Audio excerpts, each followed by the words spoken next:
Pai do Senhor, povo de Deus, vamos dar início aí à nossa terceira aula do nosso curso Sim, e estamos estudando esse nosso primeiro livro sobre ética cristã e a ética ministerial e também sobre liderança. Já estivemos aí a nossa primeira, a nossa segunda aula, e hoje nós vamos estar dando aí a nossa introdução sobre a nossa terceira aula, que é sobre a liderança da igreja. Como assim, pastor Cleberson? A igreja, como diz aí na página 68, a igreja, uma instituição divina, o corpo de Cristo, onde ele é a cabeça da igreja, Colossenses 1,18, e também uma organização administrativa, admitindo, portanto, com pessoas qualificadas para a sua administração em vários órgãos, departamentos, secretaria e tesouraria. Então nós sabemos, irmãos, que a igreja ela é um corpo formada por pessoas. E essas pessoas, nós sabemos muito bem que são pessoas qualificadas pelo Senhor Jesus. O Senhor Jesus não veio a essa terra, não foi crucificado, não morreu, não ressuscitou para entregar a sua igreja a qualquer pessoa. Ele entrega para pessoas que estejam qualificadas e que estejam prontas.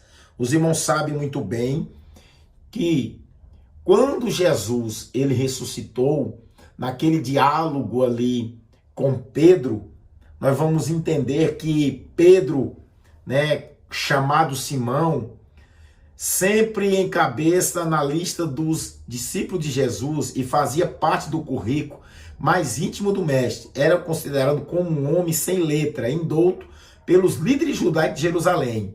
Mas ele exercia certa liderança entre os discípulos. Estava sempre questionando e respondendo. Era tido como afoito, arrojado, como o caso de se lançar ao mau encontro de Jesus quando caminhava sobre as ondas. Então, nós vamos entender, irmãos, que Pedro foi um grande homem capacitado e logo depois da sua ascensão aos céus, os irmãos sabem muito bem que Pedro foi direcionado para apacentar as ovelhas. Então aí começa a liderança da igreja. Cristo ele não entrega a sua igreja a qualquer pessoa. Pedro ele o capacitou na sua escola de 33 anos.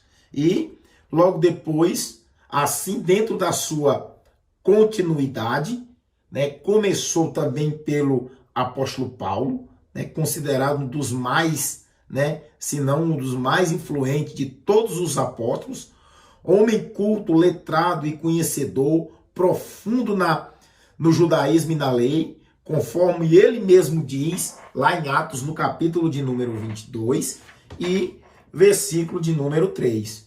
Então nós vamos ver esses homens deixando um legado, trabalhando na liderança da igreja do Senhor Jesus.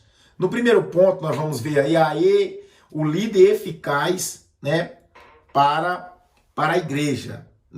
O livro da revelação, intitulado Apocalipse, dado pela revelação a João, lá na famosa ilha de Patmos, no primeiro capítulo, a partir do versículo 4, onde algumas versões dão títulos e dedicatória às 7 igrejas. E os irmãos vão observar que para cada igreja existia o anjo ou o pastor. E nós vamos entender dentro disso que Jesus estava se referindo aos líderes da igreja, onde os denominava como anjo, dando-se a entender o grau da importância que aplica os obreiros, pastores e líderes de cada denominação. A vocação, irmão, é a chamada ministerial, são itens mais relevantes para a vida de um líder que deseja ver seu ministério crescer e frutificar. Então, resumindo, o líder, que quer ver seu trabalho prosperar, deve se submeter, né, à liderança do Espírito Santo. O Espírito Santo, ele é o grande líder e também que direciona a cada líder que está na frente da igreja. Lidando com todos, nós sabemos muito bem que um líder eficaz, né, ele deve pelo menos observar que como ele mesmo está se comportando na frente dos seus liderados, né? Está aí no segundo tópico da letra A, sensibilidade na situação. Deve fazer uma leitura da situação. Ele não pode se precipitar quando acontecer algo. Ele tem que estudar toda a leitura. Flexibilidade no estilo e no comportamento. A capacidade de mudar o estilo, a maneira de liderança de acordo com as circunstâncias. Ele tem que saber lidar, ele tem que saber mudar em certas situações. Gestão situacional. Ter a habilidade de mudar determinada situação sem necessário ou de uma reforma, sem precisar mudar, né, irmãos? Ele tomar de conta da situação sem precisar mudar. Influência interpessoal. Um grande líder, ele tem que ter essa influência interpessoal. Como assim, pastor? Ele tem que procurar atingir o comportamento de um membro ou liderado, né, exercendo uma influência interpessoal em relação, né, está diretamente ligada com um líder e a pessoa. Como no caso né, um exemplo, vamos dizer, para um vendedor, ele ter o seu freguês, ele tem que ter, né, a habilidade em vender. Um professor, para ele ter um aluno, ele tem que ser um bom professor, ele tem que lidar com a situação, ele tem que dominar. E a mesma coisa o pastor, né? Para um pastor, para esse líder, né, ele ter boas pessoas, boas ovelhas, ele tem que ser, né, um bom pastor. No estudo de influência interpessoal não deve se confundir liderança e poder.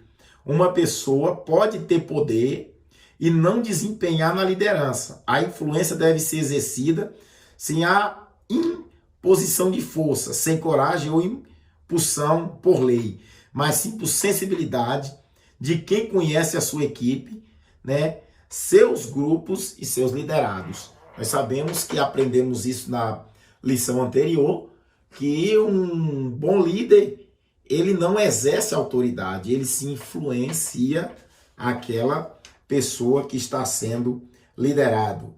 Líderes de organização e departamento de igreja. Um pastor, ele tem que ter habilidades em escolher pessoas para liderarem, vamos dizer, na sua mocidade, com os seus varões, com as irmãs, com as crianças, com adolescentes, com secretaria, tesouraria. Então ele tem que escolher pessoas que têm um espírito de liderança. E essas pessoas, pastor, como elas devem ser? Como está na página 75. Identificação.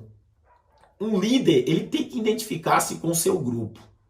Logo depois, comunicação. Ele tem que ter uma boa comunicação, irmãos.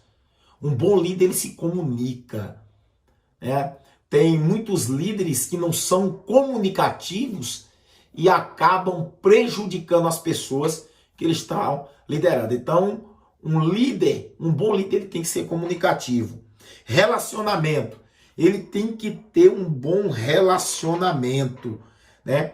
Um líder, quando ele não tem um bom relacionamento com o seu grupo, ele se torna um líder fracassado.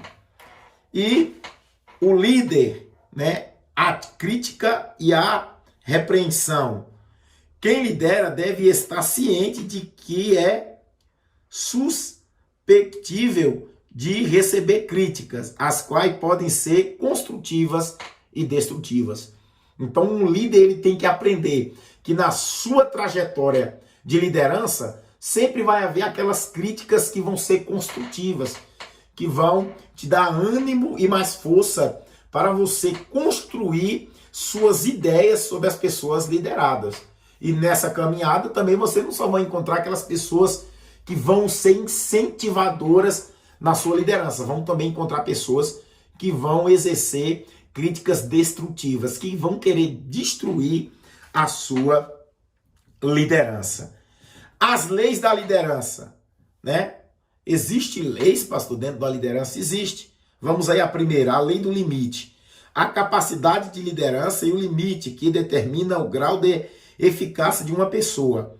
Quanto mais baixa a capacidade da liderança de uma pessoa, mais baixo o limite em seu potencial. Quanto maior a capacidade de liderar, maior o limite do seu potencial. Onde quer que procure, você pode encontrar pessoas inteligentes, talentosas, né, e de sucesso que não são capazes de ir mais longe por causa dos limites da sua liderança. Por quê? Um líder, irmãos, ele tem que exercer sobre os seus liderados limites. E que limites são esses? Limites que a pessoa deve exercer e também ele influenciar pessoas a não pararem, a não ter limites, de ir muito mais além ainda do limite. A lei da influência, ele tem que ser um influenciador. Um líder jamais pode ser influenciado, ele tem que ser influenciador. A lei do processo, o objetivo de cada dia deve ser um pouco melhor do que o dia anterior. Como assim, pastor? Um líder ele tem que procurar dia após dia, ele sempre ser melhor do que o dia anterior. A lei do respeito, um grande líder ele tem que exercer o seu respeito dentro da sua liderança, tanto para com os liderados e também com os liderados ter esse respeito. A lei do círculo íntimo, nenhum líder caminha sozinho. Um dos segredos de sucesso da liderança é a capacidade de influenciar as pessoas que influenciam as outras. Como fazer isso? Leve influenciadores para os seus círculo íntimo. Ele tem que ter intimidade. A lei do fortalecimento. Um líder ele tem que exercer isso, ele tem que fortalecer. Por mais que um liderado tenha o seu pensamento de fracasso, o líder tem que ser ao contrário, ele tem que fortalecer. Leis de vitória. Os melhores líderes sentem-se compelidos em aceitar desafios e fazer todo o possível para conseguir vitórias para o seu pessoal, nas visões dele, né? Um líder ele tem que exercer. E um líder ele tem que ser responsável, perder o inaceitável, paixão é infindável, criatividade é fundamental, desistência é impensável, compromisso é inquestionável, vitória é inevitável.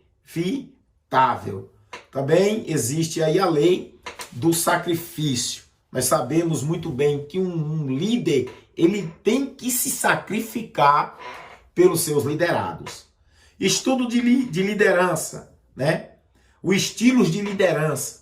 Nós vamos aí pegar a nossa parte conclusiva do livro, né? Chegando aí, né? Estilo de liderança. O maquiavélico joga os membros um contra os outros, jamais. Você deve ser um líder assim. Líder vaidoso e ambicioso, jamais também. Você não pode ser vaidoso e ambicioso, você tem que ser, né, um líder que tem que ser altruísta, você tem que sofrer também pelos outros. O instável, tem líder que muda de ideia como troca de roupa, jamais, né?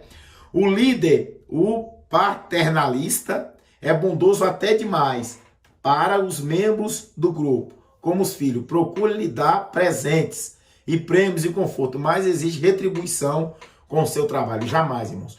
Um bom líder, ele tem que influenciar os seus líderes e as pessoas lideradas têm que fazer por amor e não por alguma coisa que venha agradar. O imparcial trata-se com igualdade todos os membros do grupo. Aplica os direitos e deveres com imparcialidade. Jamais. Um bom líder, ele jamais pode diferenciar os seus liderados, né? Ele tem que tratar todos os iguais. E finalizando o nosso livro, né, a liderança cristã na igreja contemporânea. Exercer a liderança não é um trabalho fácil, sobretudo quando essa liderança tem que ser exercida na igreja, principalmente nos tempos atuais. No exercício da liderança, notoriamente, os pastores obreiros têm sido machucados ao longo do seu ministério na vida cristã, pois lideram pessoas de todas as qualidades. Como já dissemos anteriormente, grupos heterogêneos. Os pastores e outros obreiros que lidam precisam aprender a desviar-se das lanças de Saul na sua própria casa. Então, irmãos, o líder contemporâneo, ele tem que lidar com essa situação que não é fácil. E quando aqui se fala se desviar das lanças, né, é se ele desviar de coisas maus.